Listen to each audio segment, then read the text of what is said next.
everywhere, GBS.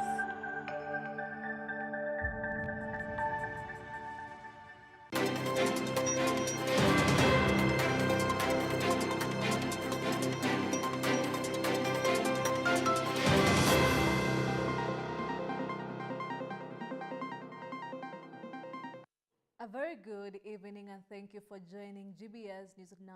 My name is Susan Nganga and our sign language interpreter tonight is Alan Kiama. We begin this bulletin where the Speaker of the National Assembly, Moses Wetangula, has officially announced that President William Ruto will deliver the 13th State of the Nation address this Thursday, November the 20th. In a communication to MPs, the Speaker confirmed receiving the President's message under Standing Order 42, paving the way for a special joint sitting of Parliament. The address, required annually under Article 132, will outline the country's progress on national values and Kenya's international commitments. Here are the details. Honorable members, our communication on the State of the Nation address to Parliament by His Excellency the President of the Republic. Honorable members, Standing Order 42.1 relating to messages from the President provides that the Speaker, and I quote, shall read to the House any message from the President delivered to the Speaker for communication to the House. In this regard, I wish to inform the House that I received a message from His Excellency the President conveying that he intends to deliver the 13th State of the Nation Address 2025 to Parliament pursuant to Article 132.1 of the Constitution on Thursday, 20th November 2025. Honorable members, Article 132.1b and c of the Constitution states, and I quote, the President shall address a special sitting of Parliament once every year and may address Parliament at any other time. C, once every year, report in an address to the nation on all the measures taken and progress achieved in the realization of Article 10 of the Constitution. 2, publish in the Gazette the details of the measures and progress under subparagraph 1. And 3, submit a report for debate to the National Assembly on the progress made in fulfilling the international obligations of the Republic. Honorable members, in accordance with the above provisions of the Constitution and Standing Order 22.2, I wish to notify all members that a special sitting of Parliament will take place on Thursday, 20th November 2025 at 2:30 p.m. in the National Assembly Main Chamber Parliament buildings. A notification of the special sitting has since been published in the Kenya Gazette, notice number 16519 of 12th November 2025, and indeed, as also notified by way of a newspaper notification published on 12th November 2025, for the information of members and the general public. I am aware that the offices of the clerks of the Houses of Parliament have commenced preparations for the day, and further logistical details will be communicated to members in due course. And still on the Speaker of the National Assembly, Moses Wetangula, he now wants Interior Cabinet Secretary Kipchumba Murkomen summoned to explain why thousands of residents in northern Kenya are still unable to obtain national identity cards, despite the government scrapping the vetting process. Wetangula, who spoke during a visit to Garissa County, says Parliament will demand answers next week as frustration grows over what locals describe as delayed and stalled ID production. Let's take a listen. National Assembly Speaker Right Honorable Dr. Moses Wetangula has announced that members of Parliament will summon Interior Cabinet Secretary Kipchumba Murkomen to Parliament next week to explain the persistent delays in the issuance of national identity cards following widespread complaints from residents across northern Kenya. Addressing locals in Hagadera Sub-County, Fafi Ward, the Speaker expressed deep concerns that despite the government's removal of the vetting requirement for ID applicants, many citizens were still unable to obtain their documents within a reasonable time. Tumeambiwa masharti haiko, lakini vipande inachelewa kuja. Mimi naenda kuita kwa bunge au wabunge wetu, mheshimiwa ambaye anasimamia vipande Kipchumba Murkomen akuje, tumweleze ahakikishe kila mtu akiandikisha kipande isichukue zaidi ya wiki 2 kipande kufika hapa. Local members of parliament, including Ibrahim Stanley, Yakub Salah, Muhammad Farah, Abdikadir Muhammad, and former nominated member of parliament, Nasra Sahal, echoed these concerns. They noted that although the vetting process was abolished, new hurdles had emerged during processing. We appreciate. Unfortunately, there is another thing that is a hurdle. They call it validation in Nairobi. There is no production of IDs from Northern Kenya. So we are asking, when are we getting the IDs? Vetting has been removed. The IDs are not coming back. Who is this sabotaging His Excellency the President? Hii mji ina biashara economy yake depends on the border. It is 40 kilometers to the border and then 50 kilometers to Kismayo Port. This is the main road. Hii wanakuomba through you uongee na rais afungue hiyo border ndio watu wafanye biashara vizuri. Speaker Wetangula also responded to concerns raised by local elders regarding the closure of the Kenya-Somalia border, which has disrupted cross-border trade. Hii mpaka yenu mmezungumzia hapa, naenda kuhakikisha rais anatoa oda wamfungulie mpaka mfanye biashara ili muweke pesa kwa mfuko. Chama cha Kenya Kwanza, muungano wa Kenya Kwanza. Kenyans have been challenged to fully exercise their constitutional right to public participation and to hold the government accountable. Speaking during a national convention on civic education hosted by Uraia Trust, stakeholders emphasized the need for collective issue-based political engagement as a key pillar in strengthening Kenya's democratic progress. The two-day forum, which began on Tuesday, brought together representatives from government institutions and human rights organizations to discuss ways of enhancing citizens' involvement in governance. Let's take a listen. We are here to hold space for various organizations and bodies to help make our country better.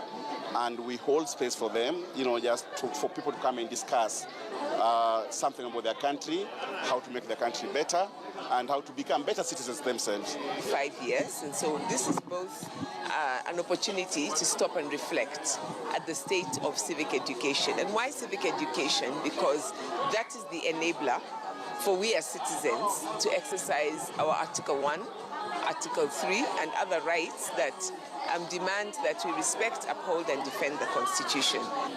How do we sit down as a country and make ourselves, enable ourselves to be better at what we do?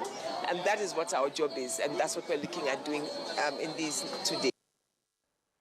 And now to matters wildlife. Kenya Wildlife Service is conducting the country's largest ever rhino ear notching and tagging exercise at the Ngulia Rhino Sanctuary in Tsavo West National Park.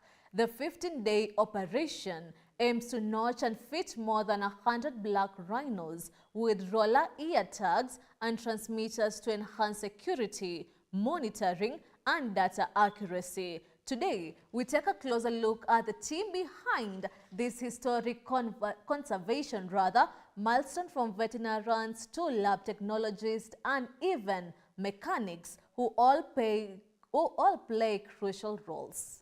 Lab technologist Barry Boynett collects and analyzes samples from each rhino, helping track health and genetics. She says being part of the operation motivates her to push boundaries as a woman in conservation. My name is Barry Boynett, a laboratory technologist at Kenya Wildlife Service based at the veterinary department. We are currently undertaking a rhino intervention activity at Nguli Rhino Sanctuary.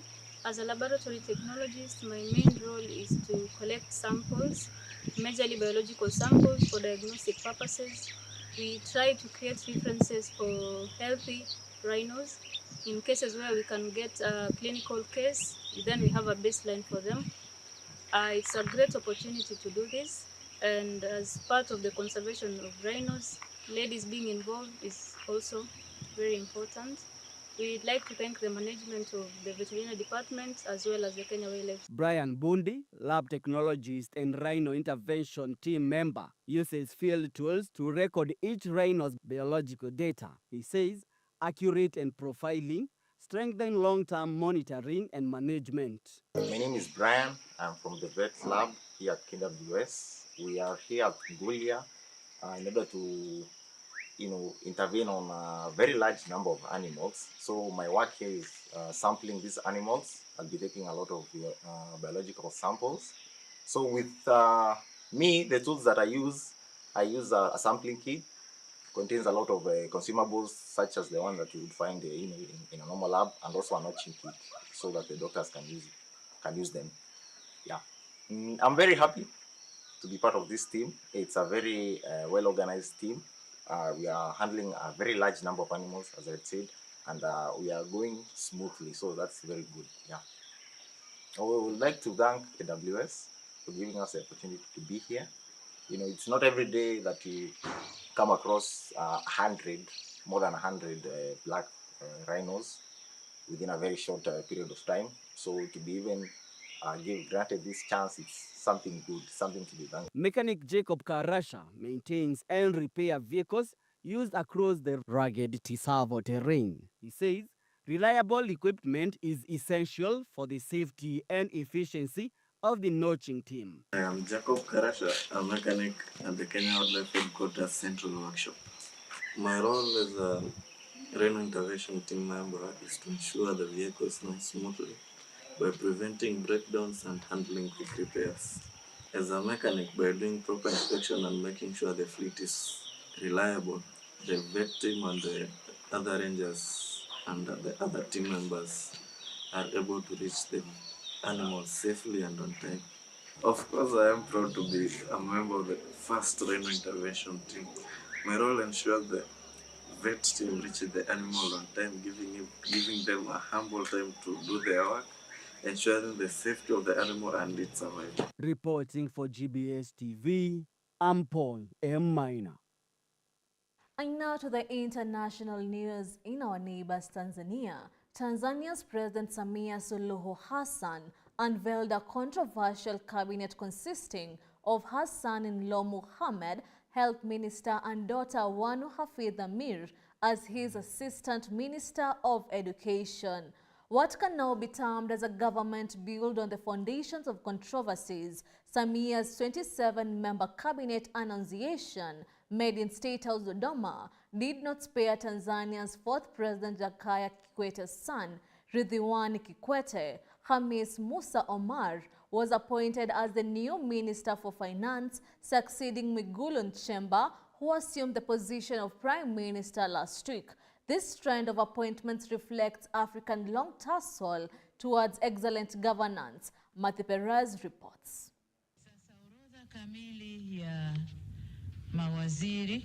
Tanzania's President Samia Suluhu Hassan is again trending for the wrong reasons. In her 27 cabinet ministers and 29 deputy ministers naming done in a televised address at the Chamwino State House in Dodoma, katika wizara hizo 27 itakuwa kama ifuatavyo. Suluhu appointed her own daughter to the cabinet as well as the daughter's husband.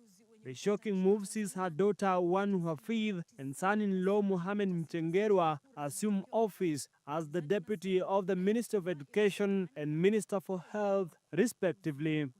Mimi Wanu Hafidh Amir naapa kwamba nitakuwa mwaminifu kwa Jamhuri ya Muungano wa Tanzania na kuitumikia kwa moyo wangu wote, na kwamba nitaihifadhi, nitailinda na kuitetea Katiba ya Jamhuri ya Muungano wa Tanzania kwa mujibu wa sheria iliyowekwa. Mwenyezi Mungu nisaidie.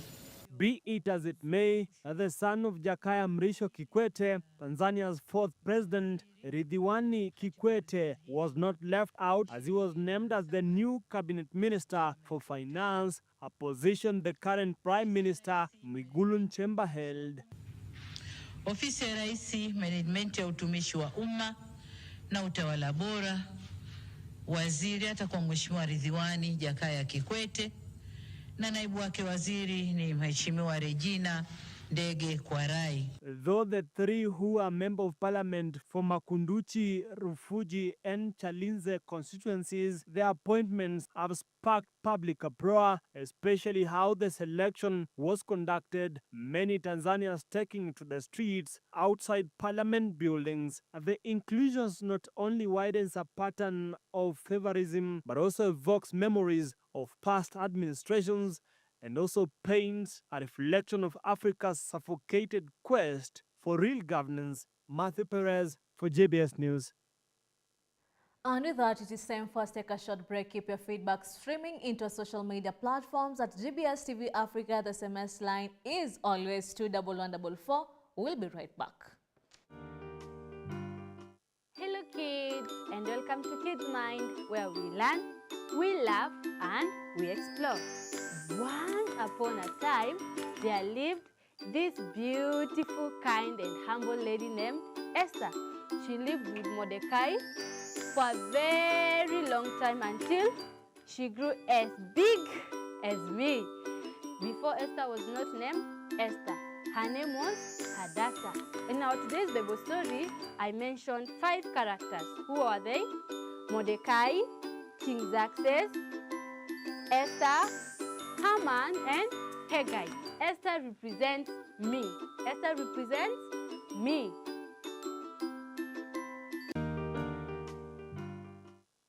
We're going to be discussing dream chasing versus stability. Dream chasing versus stability. Okay, dream chasing nayo ni ngumu. Juu unaweza kuwa una chase impossible dreams. Okay. But yet unaweza kuwa una chase possible dreams. So wewe tu ngangana na dream yako, one day one time utafika hapo. Ukifika certain stage in life, make decisions peke yako, ndio ukiregret usikuwa na mtu wa kublame. Just go for it. Ndio kikikuuma ni wewe imeuma. Kuramba. Na iki work out pia all the best, because si kila time uta-fail na si kila time uta-succeed. But hauwezi jua kama hujajaribu. Mimi nitakuja hapa nikudanganye, soft life. Hujui hiyo soft life inatoka wapi? You guys just want to fly badala you take the stairs step by step. Obviously mtu wako pale juu alianzia somewhere. You can't tell me ati kama kuna alternative utafanya, si basi wewe fanya if that's what you want. Would you rather earn less doing what you love ama earn more doing what you hate? Mi hata sita kudanganya ati napenda kukufia nchi yangu just because of the money that is there. Si ati anapenda kukua KDF, but it's because of the money that is there. Okay, men are not smart like women. I'm Yeah, going to true. say that That's for a true. fact. If Right now, that is true. If me and Rachel say to pay 1 million, tupe mwaka moja, hiyo million itakuwa hata maybe 10. But if a man unashikangwa tu na kiburi, sasa ndio unavaa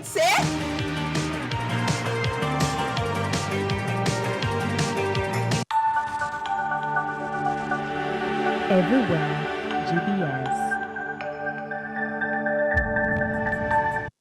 Welcome back to the Bulletin, and now for sports lovers, it's time for your most favorite segment of the Bulletin, the sports news. Let's get sporty.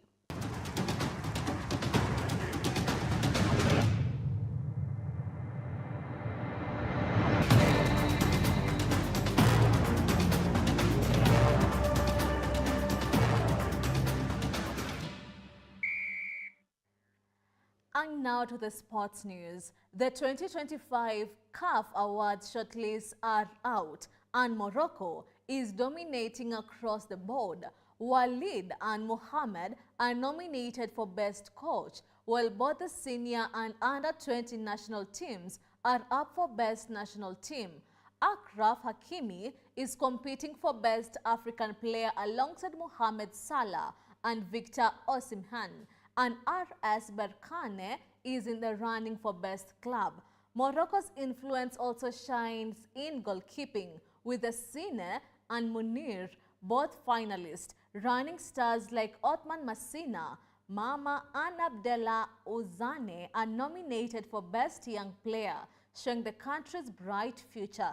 On the women's side, Gizlane Chebak, Sana and Khadija are all finalists for top honors. Morocco's footballing presence in Africa has never been stronger, and the 2029 CAF Awards are said to be a true showcase of its talents.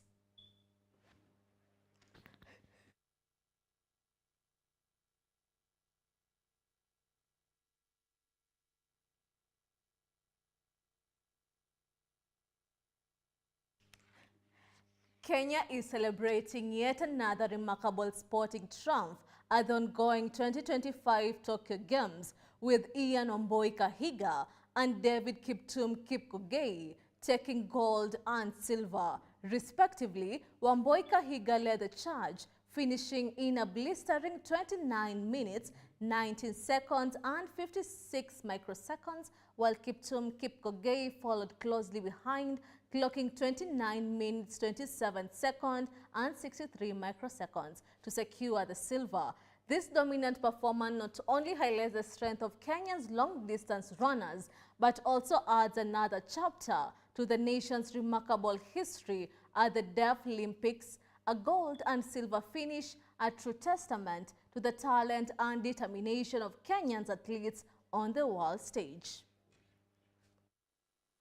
So today I did my 10,000 meters. I have already gotten a gold in that, and I will be doing the 1,500 meters soon, and I hope that I'm going to get a gold medal, and then finally I will be doing the 5,000 meters race, and I also hope to get a medal in that. The competition was really good. I enjoyed the run. I was ready to run, and I had prepared my mind. I had my time, and I had my legs, and that's all I need with my focus and the goal that I want to achieve. So it was a really good race. When we came here to Tokyo, we did have some challenges, like I did not have the appropriate shoes that I would have wished to get, but that did not demoralize me. I continued with my training because I know that I have a goal that I must reach. So I have done well, I have done my best, and I have gotten a silver, and I'm happy about it.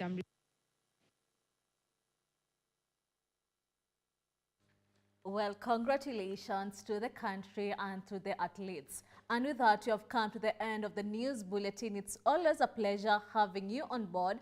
Let's again next time, same channel. My name is Susan Nganga, and our sign language interpreter tonight has been Alan Kiama. Have a good night.